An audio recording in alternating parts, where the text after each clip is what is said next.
This is Bree McGhee. I am Bree McGhee. Yes, she is. And you want to introduce the folks you have here tonight? Yes. So I am the corresponding secretary for the Clay County Historical Society. I'm also one of the docents giving museum tours and one of the social media managers. But I'm giving this presentation tonight on Kathleen Mary Hyatt McKee. We do have a McKee family member here tonight, Doug Jr. I hope that you enjoy this presentation in particular. He greatly helped me with photographs and documents for this, but I did know some about Kathleen because she was a neighbor of ours. So that was my introduction to her when I was a kid. She lived on our road. But I hope everybody can see. I apologize, the sun is not our friend. We tried to set up a taller projector, but the sun was... And Bree, if you would, introduce these two people in the front row. My husband? Yes. This is David. My husband, and my mother Connie. Very good. And my friend Holly. But we'll go ahead and get started. Okay, go ahead, Bree, it's all yours. So Kathleen Mary Hyatt McKee, she was a longtime Clay County resident, and as I said, she did live on our road on Fleming Island when I was a kid. She was the daughter of Reverend Frederick Stewart Hyatt, which some of you may know that name from St. Mary's Episcopal Church. She was a World War I telephone switchboard operator with the Army Signal Corps. She married into the family that built the Kisisana Hotel in Green Cove Springs, which was built in the early 1900s. And she also raised two boys who went on to become military veterans themselves. They both played their own roles in shaping Clay County's business and economy, so we're going to talk about them as well. And towards the end of her life, she actually gave an interview to the Clay County Historical Society. I believe it was in 1985. There's a photo that I'm going to show you later in the presentation where she was actually at our 10th anniversary of our museum opening, so that was a cool find in some of Doug's materials. But this is a photo that shows Kathleen McKee on the left, and that's me in the middle and my dad. He was driving her Model A pickup, which she would sometimes drive over and have him do little minor repairs to, and then we'd have to test drive it. So, but that photo on the back of it, it is dated 1983, so I would have been about 3 years old in that photo. But my family came to know Kathleen when my dad purchased our property in the Hibernia area of Fleming Island in the 1970s. And the heart of Hibernia is what is now modern day Old Church Road and where St. Margaret's Episcopal Church is. She lived there from 1925 until her death, which was in 1990. This map is actually from that packet, the report of the interview that she gave to the Historical Society. So it shows her home in the top left, and the St. Johns River is across the top there.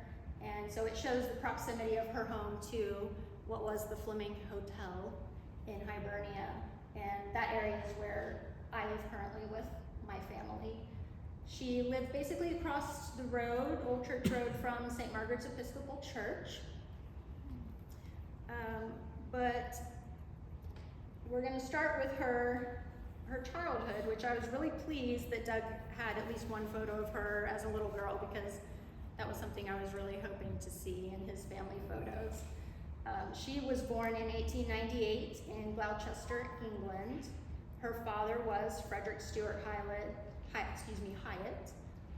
This is not her mother in this photo. This is actually her aunt, because her mother, Gwendolyn Mary Price, died in 1899, so she was still an infant when her mother died. And shortly after her mother died, Reverend Hyatt moved from England to New York City. He took her two older brothers, but he left her because she was an infant, and you know, that was a different time. It'd be difficult, I suppose, for a man to take care of an infant daughter. So he did take the boys. He was an opera singer, and that was what took him to New York City, was to sing in the opera. But she remained in Europe. She actually attended several convent schools, but one was on the French Riviera, and this was a really cute story that she recounted to the Historical Society and also to my mother when they were friends. The nuns would give her these errands to run where she would have to go up several flights of stairs, and each flight she would go into the bathroom and climb up on the toilet and look out the window at the French Riviera just to see the different scenery. So I thought that was a really sweet story. But this was her father, Reverend Frederick Stewart Hyatt, born in 1863. Doug told me that he was born in Windsor Castle, and it's interesting because his mother's name is on his birth certificate, but there is no father's name, so the family kind of speculated that he might be descended from royalty. There's no way to know, but as I said, he was an opera singer. That was what took him to New York City, and he would later become an Episcopal priest. So it was actually the Episcopal Church that sent him to Jacksonville to help with their music programs. He met Bishop Weed in Jacksonville, and he studied to become a minister. And from that point, he was sent to Wenatchee, Washington. His daughter, Kathleen, was in Europe this whole time, and when she turned 18, she got an inheritance from a wealthy grandfather on her mother's side. And that combined with the fact that World War I had already started over in Europe, she just decided this was a good time. She was going to go to America and basically meet her father, who of course she had not seen since she was an infant, so she did not know him. But she had to travel by boat to Canada. She was a British citizen, so she had to go into, British Columbia, into Canada, and that was where her father met her, and then they would later travel down to Wenatchee, Washington. But the newspaper articles from Seattle discussed their meeting, and this is a really comical scene to me. They described the meeting, and they quoted Kathleen as saying, "I saw him first. He was looking right over the top of my head, so I just walked up under his nose and pulled his vest and said, 'Hello, Dad.' Wouldn't it have been awful if it hadn't been him?" And then they quoted Reverend Hyatt as saying, "Are you a little girl from France? Because if you are, then I guess you are my daughter." So that was their meeting. And so then they traveled down to Washington together. Kathleen was not in Washington very long. That was 1916 when she came over and met her dad, and it was around 1917 that these ads began to come out in the local papers in America.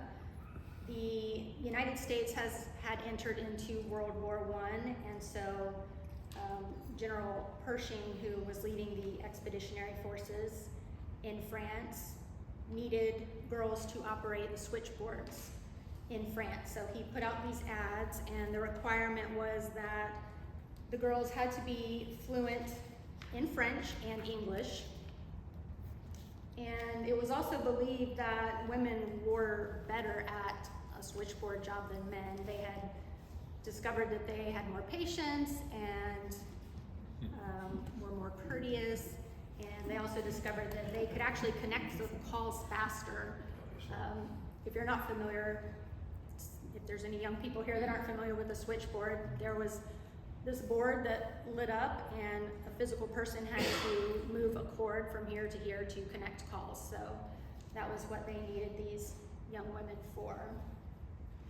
But she was accepted to go over and serve. The expeditionary forces were going to be under control of the Army Signal Corps.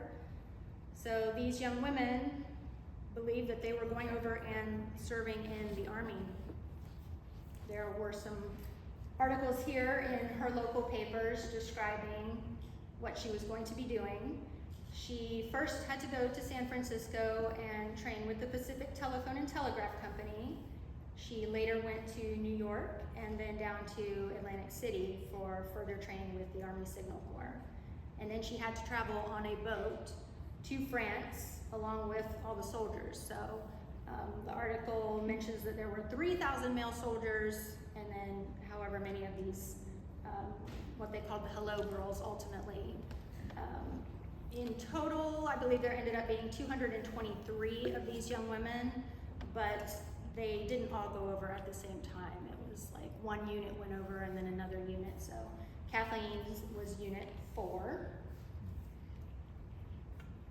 This is a photo. Kathleen's not in any of these photos, but this was in her scrapbook collection, and so this shows some of their work here in the bottom left at the switchboard, and then some of the girls on the street in France. They had to wear uniforms, as you see, which had the Army insignia on it, and they lived together in basically barracks. They did have to obey very strict Army regulations, and although they were working at the switchboards, they weren't necessarily safe. They were at risk. There were air raids that they had to be concerned about, and the Spanish flu, which actually killed a lot of soldiers during World War I. But some of the other things that they did while they were over there was visit some of the wounded in the hospitals, so they did help to keep spirits up. There were some fun things though. This is a really cute dance invitation that was in her scrapbook, and it has the menu. I think this is kind of comical by today's standards. At the bottom of this right side, part of the menu was cigars and cigarettes. Making sure we've got those.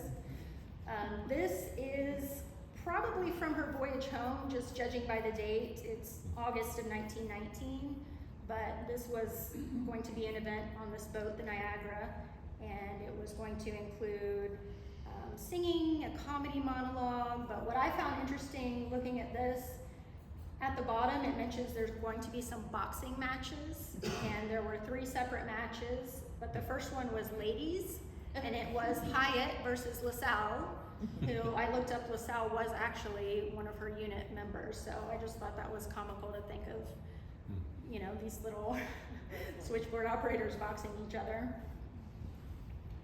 And then this is a funny kind of caricature that was in her scrapbook, and if you knew Kathleen and you know what she looks like, that's clearly her, but it does also say Kathleen Hyatt.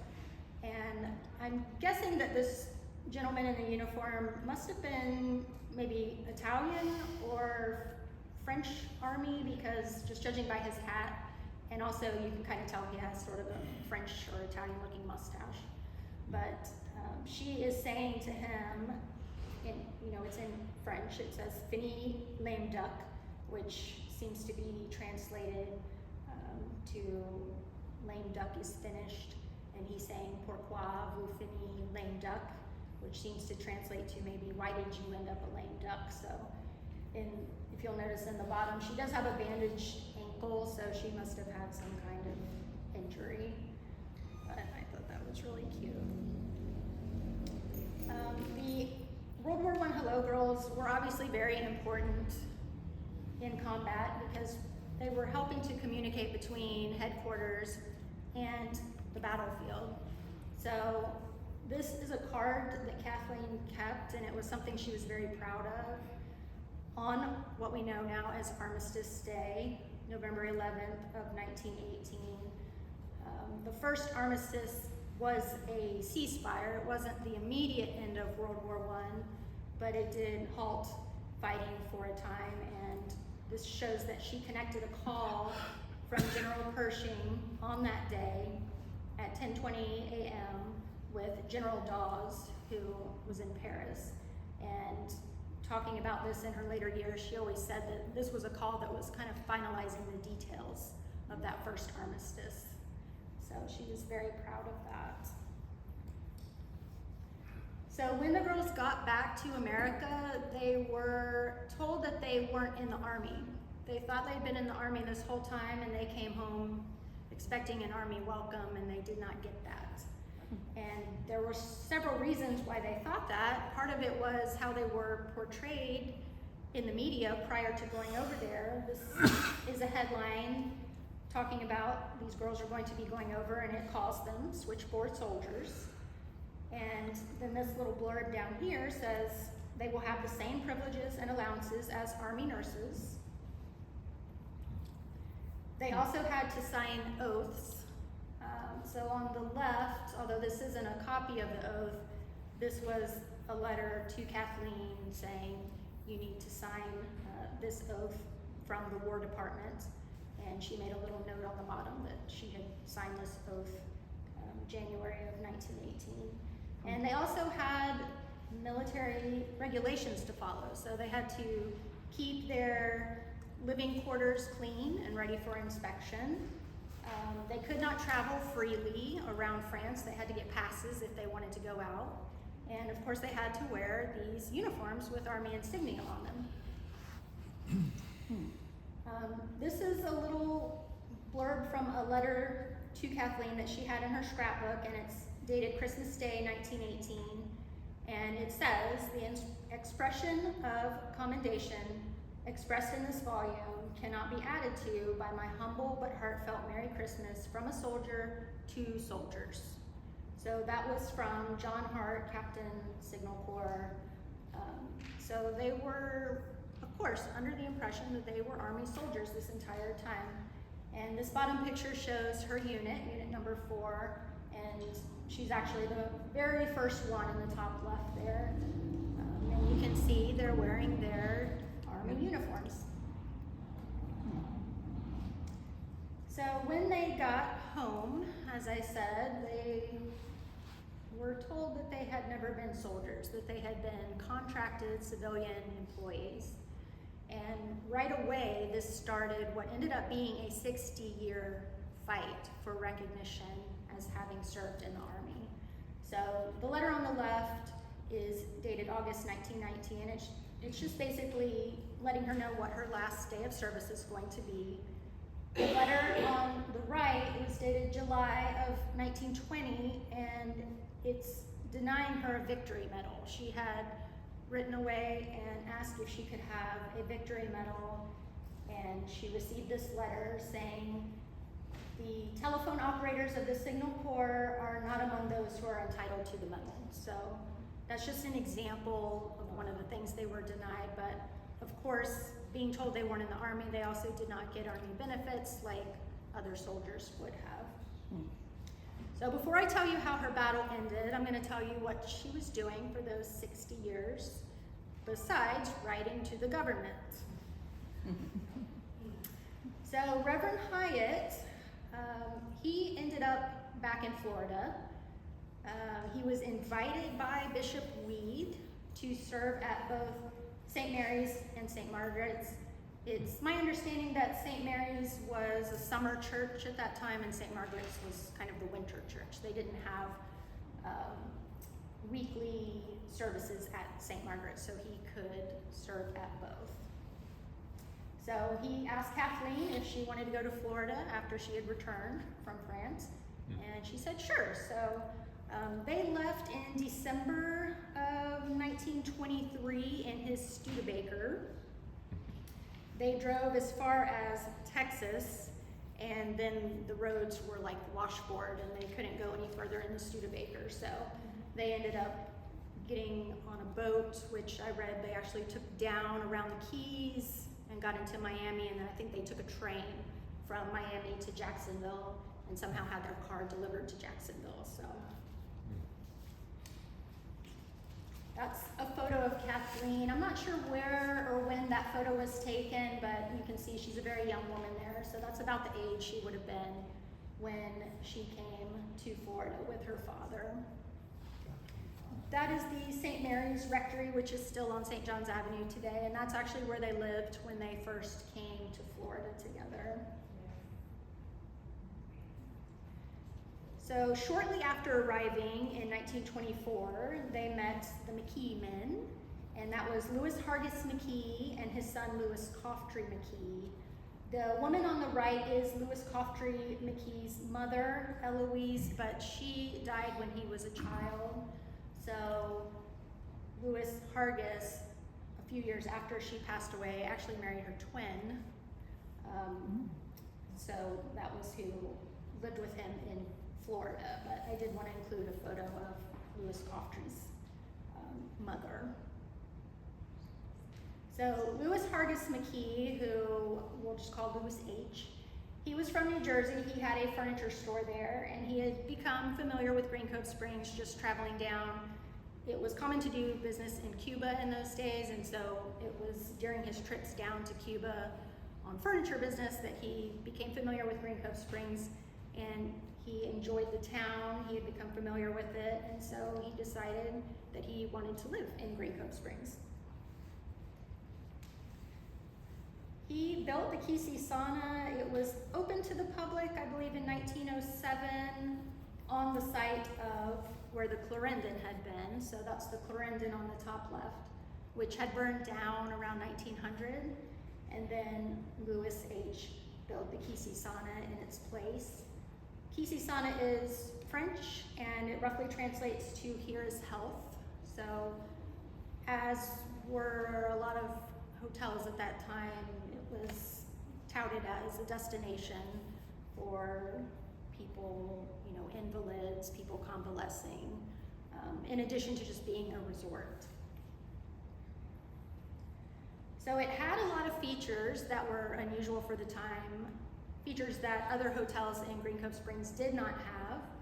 And some of those were running water, electric lights, steam heat, private baths, telephones, reading rooms, and a plant-filled solarium.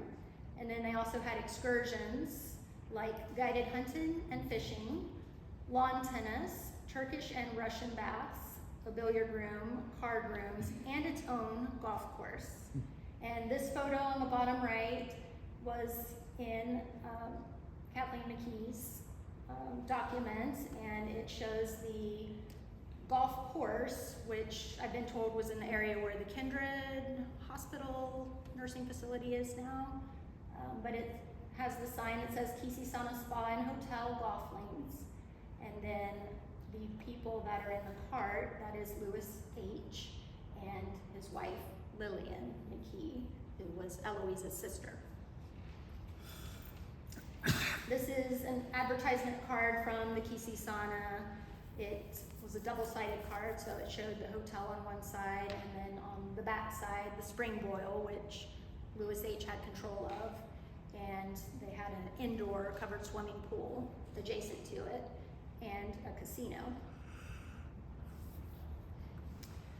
This is a postcard that I found on eBay a few years ago, and when I clicked on it to read what the sender had written on it, I noticed that it was signed by L.C. McKee, so I just went ahead and got it. The card reads, "I received your card. Green Cove is all right. Dandy is fine.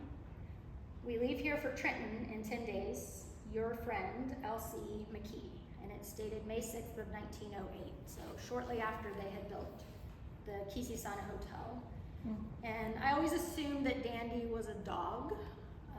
So when I was visiting with Doug a couple of weeks ago, I showed him the postcard and I said, "Do you know who Dandy was?" Because I was just curious. And he immediately said, "Oh, Dandy was a horse." I was like, "Oh, okay." And then later, as I was looking through the photos that Doug had brought over, I came across this photo. And on the back of it, it said L.C. McKee and Dandy. And I was thrilled. I was like, "This is Dandy." I don't know if Doug thought that was exciting as I did, but I just love solving mysteries, so I thought that was really cool to know that this is Dandy. So, as I said, Kathleen and her father, Reverend Hyatt, met the McKee men. They went over for a visit at the McKee's house, and Lewis Coughtry, the son, opened the door, and I guess it was love at first sight, because Kathleen and Lewis C. were married that same year. It was 1924.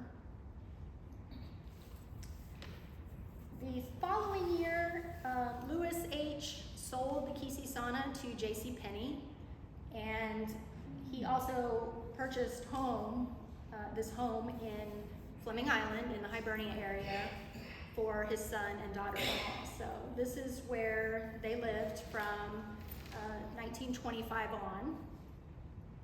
This house was on the river. This side with the porch and the pillars is the side that was facing the river. And it was an unusual house in the fact that it had a basement, which is kind of strange for Florida. But it also had this huge oak tree, which actually is still on the property. And if you're ever at St. Margaret's visiting, or you're walking by on Old Church Road, you can easily see it from the road. So just something to look at. But because of that tree, her address before there were street numbers was actually Old Oak. Doug told me that, and I did come across her address on one of her checks that was in her record. So it says Old Oak, Hibernia Route, Box 920. So pretty cool. But the home was built in 1913. It was built by a man named Matthew Mahoney, but the land that it was built on was actually originally part of the Fleming's land grant from the Spanish. And Kathleen and Louis C. did have 2 children. They had Louis Hyatt McKee, born in 1927, and his older brother Douglas Coughtry McKee was born in 1925. So that's a photo of them with their father at the beach, and then there's a photo of Kathleen with her boys, and then the photo in the middle you probably can't see, but they have kittens on their lap. I thought that was really cute. This photo was also in Doug's family photos, and I suspect that this is probably little Louis and Douglas here on the lawn of the Kesey sauna. It would fit with the time frame, but we'll talk first about the older boy, Douglas Coughtry McKee. So he was an infant, I believe he was born in New Jersey, so he was an infant when they moved to Hibernia. And he was interviewed for newspaper articles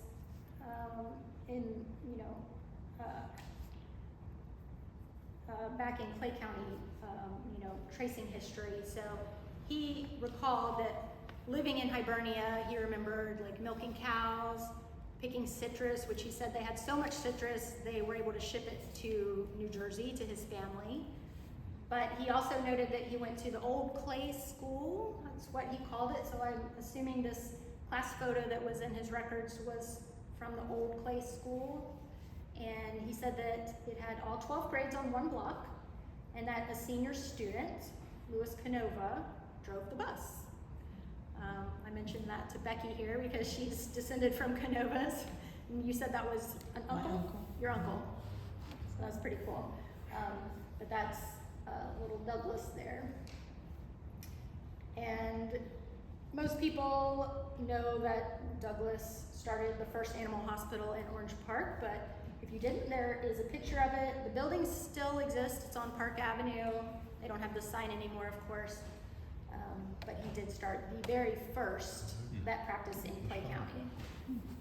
He graduated from Clay High. He also served in the U.S. Coast Guard, and he would graduate from Auburn University College of Veterinary Medicine. His brother, Louis Hyatt McKee, also served in the military. He served in the U.S. Army after World War II. He attended the University of Florida, and he became a land surveyor. He did start a survey business called McGhee, DeLand, and Mullis Land Surveying, which was in Orange Park. And he purchased quite a bit of property on Cumberland Island. Unfortunately, it is part of his history that he was one of the people who helped naturalist Carol Ruckdeschel fighting development on Cumberland Island, which the fight for overdevelopment is still going on today, but the reason I say unfortunate, he had become romantically involved with her, and she did end up killing him. She shot him through a closed door and claimed self-defense, and then she ended up with his property. So I'm not going to get into the details of that because it would be a whole presentation, but if you want to read two sides of it, there is a book written by a friend of Louis, or Louis as they called him. So this book on the left, written by R. Eulenfeld, who actually was raised in Orange Park. He wrote a book about the murder and his investigation into it. It's called Lebensraum, which translates to living space. So if you can get a hold of that, it's becoming a rare book, but that is one side of it. And he did do some very thorough investigation. There was some suspicion of political cover-up that got her off. But there is also a book written about her, not specifically that incident, but it is mentioned in this book, Untamed, which is written about Carol. So this is a family photo which shows Louis C. on the left, his wife Kathleen, and then I believe the two in the middle are Louis Hargis and his wife Lillian, and then of course Reverend Hyatt, and then their little boys, Doug and Louie. So now we'll get back to her fight for recognition. Around 1977, there was a resurgence in articles about the Hello Girls. And the reason for that is because there was some legislation that finally got passed to help them in their fight. It was the GI Improvements Act of 1977, which was focused on GI education, but it also recognized women's Air Force service pilots as veterans, and so that led to these World War I women telephone operators getting their Army veteran status. But once the bill was signed, 1977, of course, there wasn't an immediate action. So there were a few articles interviewing Kathleen between 1977 and 1979, which is when she finally got her honorable discharge. But this is a photo of Kathleen there on the bottom right. These are a few more photos from some of those articles, and there's a quote from her. When I got back from serving in Europe, the Army told us we were not in the Army.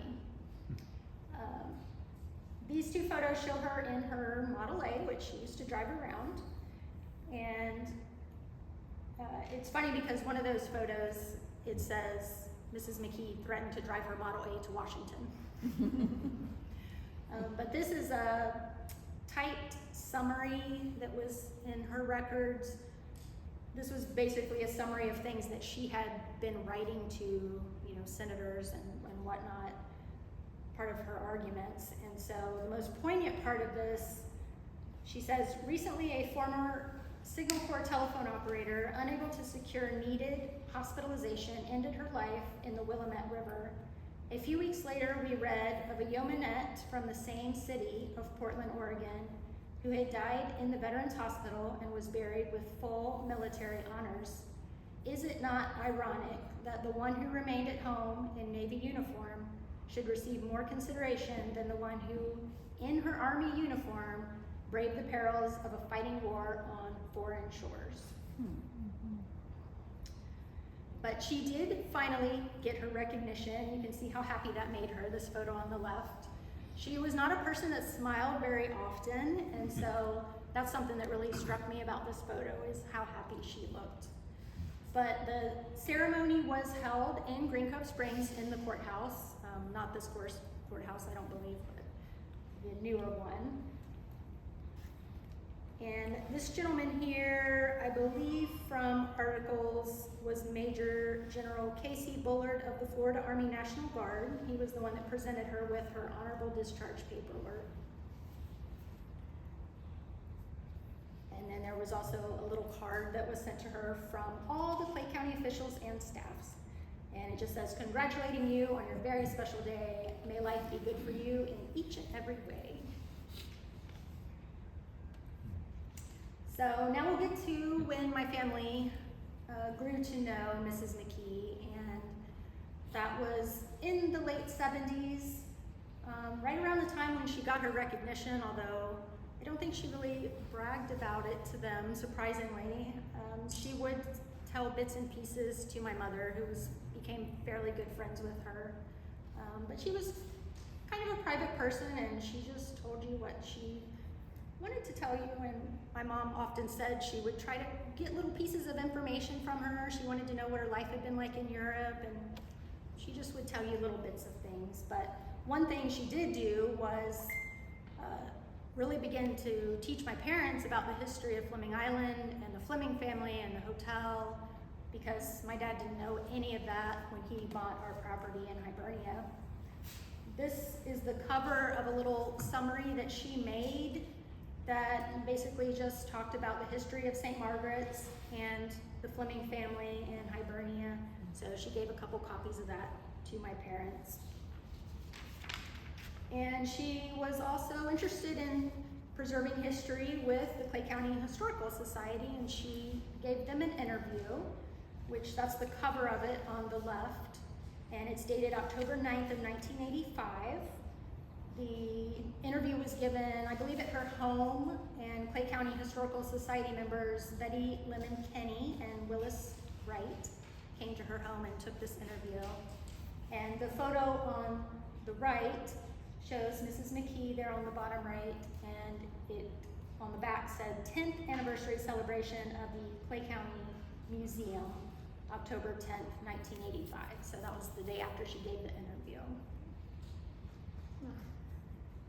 Kathleen passed away in 1990, and she was remembered as a hello girl in World War I. But she should also be remembered as someone who fought for women's rights. And the Hello Girls were really the first female military service members. And so she furthered women's rights, women in the military. She is buried at the Magnolia Cemetery. An interesting point that Doug mentioned to me was that the Flemings would not allow her father to be buried in the Hibernia Cemetery. So she wanted him to be buried there. They would not allow it. She had him buried at Magnolia Cemetery instead in Orange Park. And so she is buried there as well with her husband, Lewis, and her 2 sons are buried there. But just some fun things to mention, things that my parents told me about her, because I was a child, you know, I think I was 10 when she passed away, so I don't have a lot of memories of her, although I do remember my mom taking me to her home to visit. But she had some interesting quirks. One thing she would do is rake her driveway, her dirt driveway, every day because she wanted to know if anybody had come onto her property. She also had my mom come over and help her string barbed wire out into the river at one point because property was selling around her and she didn't want people encroaching on her property, so she felt she needed some fencing, even into the river. And she was extremely protective of St. Margaret's Episcopal Church, which was pretty isolated in those days. Of course, it's all built up around it now, but she would call my mother in the middle of the night. My mom recalls a story. It was 11 p.m. and Kathleen McKee called her and said, "You need to come, there's hoodlums at the church." And so my mom went and met her there, and Mrs. McKee had like a pitchfork or something, and she was beating on their cars. And my mom is jotting down their license plate numbers. And my mom remembers that it wasn't long after that she read in the newspaper there was actually a group of young people who called themselves ninjas, and they had blown out somebody's window, their car window at the gas station right there at 17 and Hibernia Road. So I don't know if those were the ninjas that they chased away that night, but I do have a news article in a newspaper called the Clay Countian. I don't know if anyone remembers that. I think the date of it was 1987, and it did actually mention 2 incidents that happened in a week at the church, where on the first incident, $4,000 worth of religious articles were stolen out of the church. It was like brass candlesticks and some kind of silver. And then the second incident, 2 headstones were stolen. And the article said that neighbors called the police with the tag numbers, and they tracked down the teenagers that stole the headstones and got the headstones back. So that probably is Mrs. McKee. So kudos to her. But that's pretty much all I have for you guys tonight. And I hope you enjoyed that. I do want to say that there's a really good documentary called The Hello Girls that you can probably find on YouTube, but it is definitely on Tubi right now, which is free. So if you want to learn more about these telephone operators, I would recommend watching that documentary. So that's all.